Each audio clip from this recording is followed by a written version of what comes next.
இப்ப எதுக்காக ஓட்டு போடுறோம்னா ஒரு நல்ல தலைவரை நம்ம தேர்ந்தெடுக்கணும். இப்ப நம்ம கோரிக்கை எழுப்புறோம்ல, எங்களுக்கு இது தேவை அது தேவைன்னு நம்ம சொல்றோம்ல, அதெல்லாம் நல்லா கேட்டு நமக்கு செய்யறதுக்காண்டி ஒரு நல்ல தலைவரை நம்ம ஓட்டு போட்டு தேர்ந்தெடுக்கிறோம். ஷியாம், நீங்க அடுத்து போறீங்களா? நல்ல தலைவரை தேர்ந்தெடுக்கணும் அப்படிங்கிற ஒரு முக்கியமான இருக்கிறவங்க இப்போ யாரோ ஒருத்தவங்க சொல்லுங்க, அவங்க நல்ல தலைவர் தேர்க்கணும், எனக்கான பவர் வைப்புன்னு சொல்றாங்க. ஓட்டு போறது எந்த அளவுக்கு ஒரு முக்கியமான விஷயம் அப்படின்னு நீங்க நினைக்கிறீங்க? ஸோ ஃபர்ஸ்ட் ஆஃப் ஆல் இந்த ஆப்பர்ச்சுனிட்டிக்கு நான் தேங்க்ஸ் சொல்கிறேன். ஸோ 2021 சட்டமன்ற தேர்தலில் பார்த்தோம்னா 76% தான் வாக்கு பதிவிட்டிருக்காங்க.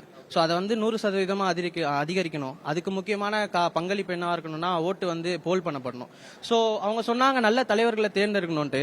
அதே மாதிரி தன்னலமற்ற தனித்துவமான தலைவர்களும் தேர்ந்தெடுக்கணும். அதே மாதிரி சுயநலம் இல்லாத தலைவர்களும் தேர்ந்தெடுக்கணும். அதுக்காக கடந்த 2021 தேர்தலில் பாத்தீங்கன்னா ஒரு 100-200 ஓட்டு வித்தியாசத்துல தப்பான தலைவர்கள் தேர்ந்தெடுத்து அவங்க சரியான ஊழல் பண்ணிருக்காங்க.